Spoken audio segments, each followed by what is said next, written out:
ಮಾಜಿ ಶಿಕ್ಷಣ ಸಚಿವ ಬಿಸಿ ನಾಗೇಶ್ ವಿಧಿವಶರಾಗಿದ್ದಾರೆ. ಅನಾರೋಗ್ಯದಿಂದ ಬಳಲುತ್ತಿದ್ದ ಬಿಸಿ ನಾಗೇಶ್ ನಿಧನರಾಗಿದ್ದಾರೆ.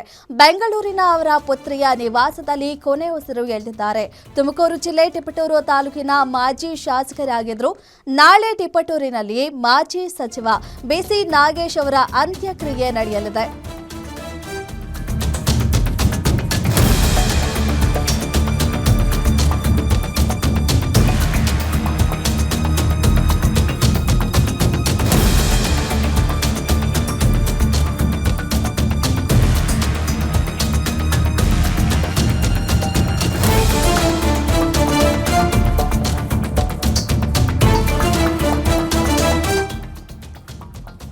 ಮಾಜಿ ಶಾಸಕ ಮಾಜಿ ಶಿಕ್ಷಣ ಸಚಿವ ಬಿಸಿ ನಾಗೇಶ್ ವಿಧಿವಶರಾಗಿದ್ದಾರೆ.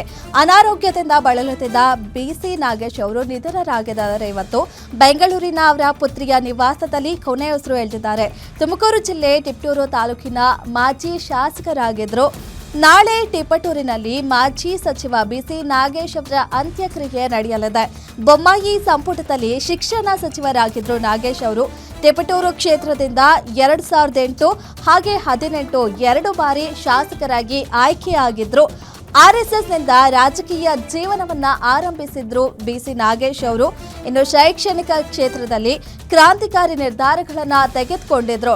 ಕಳೆದ 1 ವರ್ಷದಿಂದ ಬ್ರೈನ್ ಟ್ಯೂಮರ್ ಕಾಯಿಲೆಯಿಂದ ಬಳಲುತ್ತಿದ್ದ ನಾಗೇಶ್ ಅವರು ಇವತ್ತು ವಿಧಿವಶರಾಗಿದ್ದಾರೆ. ಮಾಜಿ ಶಿಕ್ಷಣ ಸಚಿವರು ಬಿಸಿ ನಾಗೇಶ್ ಅವರು ತಿಪಟೂರು ವಿಧಾನಸಭಾ ಕ್ಷೇತ್ರದಲ್ಲಿ ಶಾಸಕರಾಗಿದ್ರು. ಬಿಜೆಪಿ ಪಕ್ಷದ ನಾಯಕರಾಗಿದ್ರು ಬಿಸಿ ನಾಗೇಶ್ ಅವರು. ತಿಪಟೂರಿಂದ 2008, 2018 2 ಬಾರಿ ಶಾಸಕರಾಗಿ ಆಯ್ಕೆಯಾಗಿದ್ರು. ಅದಲ್ಲದೆ ಬಸವರಾಜ ಬೊಮ್ಮಾಯಿ ಅವರ ಸಂಪುಟದಲ್ಲಿ ಕೂಡ ಶಿಕ್ಷಣ ಸಚಿವರಾಗಿ ಕಾರ್ಯ ಕೂಡ ನಿರ್ವಹಿಸಿದ್ರು. ಇನ್ನು ಅವರು ಶಿಕ್ಷಣ ಸಚಿವರಾಗಿರುವಂತಹ ಸಂದರ್ಭದಲ್ಲಿ ಸಾಕಷ್ಟು ಕ್ರಾಂತಿಕಾರಿ ನಿರ್ಧಾರಗಳನ್ನು ಕೂಡ ಶಿಕ್ಷಣ ಕ್ಷೇತ್ರಕ್ಕೆ ತಗೊಂಡಿದ್ರು. ಇದೀಗ ಅವರ ಪುತ್ರಿ ನಿವಾಸದಲ್ಲಿ ಬೆಂಗಳೂರಿನಲ್ಲೇ ಕೊನೆ ಉಸಿರು ಎಳೆದಿದ್ದಾರೆ. ಕಳೆದ 1 ವರ್ಷದಿಂದ ಬ್ರೈನ್ ಟ್ಯೂಮರ್ ಒಂದು ಕಾಯಿಲೆಯಿಂದ ಬಳಲ್ತಿದ್ರು. ಈಗ ಇವತ್ತು ವಿಧಿವಶರಾಗಿದ್ದಾರೆ. ಇನ್ನು ಸಾಕಷ್ಟು ರಾಜಕೀಯ ನಾಯಕರು ಕೂಡ ಅವರ ಸಾವಿಗೆ ಸಂತಾಪವನ್ನ ಸೂಚಿಸಿದ್ದಾರೆ. ಇನ್ನು ಇವರ ರಾಜಕೀಯ ಜೀವನ ಅಂತ ನೋಡುತ್ತಿದ್ರು ಕೂಡ ಕಾಲೇಜ್ನಲ್ಲಿ ಓದುವಂತಹ ಸಂದರ್ಭದಲ್ಲಿ RSS ನಲ್ಲಿ ಜಾಯ್ನ್ ಆಗಿದ್ರು. ಅಲ್ಲಿಂದ ಅವರ ರಾಜಕೀಯ ಶುರುವಾಗಿದ್ದು ಅದಾದ್ಮೇಲೆ ಬಿಜೆಪಿಯಲ್ಲಿ ತಮ್ಮ ರಾಜಕೀಯವನ್ನು ಮುಂದುವರಿಸಿದ್ರು.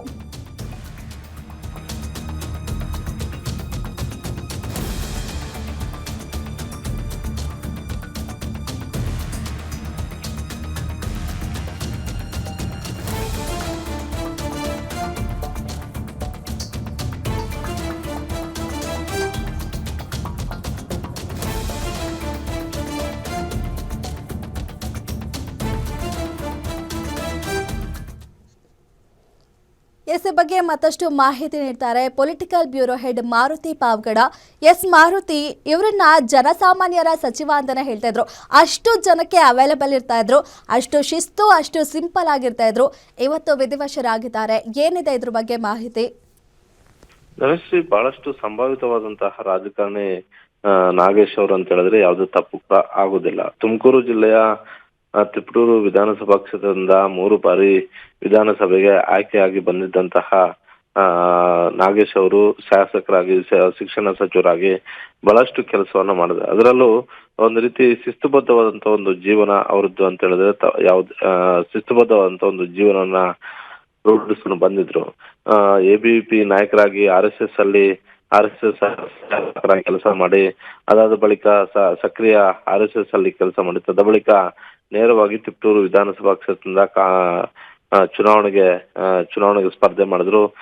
ಸತತವಾಗಿ 2008 ಮತ್ತೆ 2008 ಮತ್ತೆ 4 ಮತ್ತೆ ಅದಾದ್ಮೇಲೆ 2018ರಲ್ಲಿ 3 ಬಾರಿ ತಿಪಟೂರು ವಿಧಾನಸಭಾ ಕ್ಷೇತ್ರದಲ್ಲೇ ಬಿಸಿ ನಾಗೇಶ್ ಅವರು ಗೆದ್ದು ಬಂದು ಶಿಕ್ಷಣ ಸಚಿವರು ಕೂಡ ಆಗಿದ್ರು. ಕಳೆದ 1 ವರ್ಷದಿಂದ ಆರೋಗ್ಯದಲ್ಲಿ ಒಂದಷ್ಟು ಏರುಪೇರಾಗಿತ್ತು. ಸುಮಾರು 65-66 ವರ್ಷ ಇರಬಹುದು. ಆದ್ರೂ ಕೂಡ ಬಹಳಷ್ಟು ಆಕ್ಟಿವ್ ಆಗಿ ಕೆಲಸ ಮಾಡ್ತಿದ್ದವರು, ಸದಾ ಜನರ ಜೊತೆ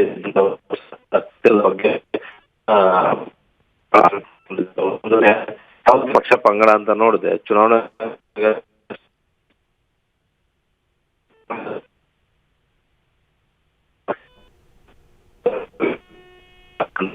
ನಮ್ಮೊಂದಿಗಿಲ್ಲ ಅನ್ನುವಂತ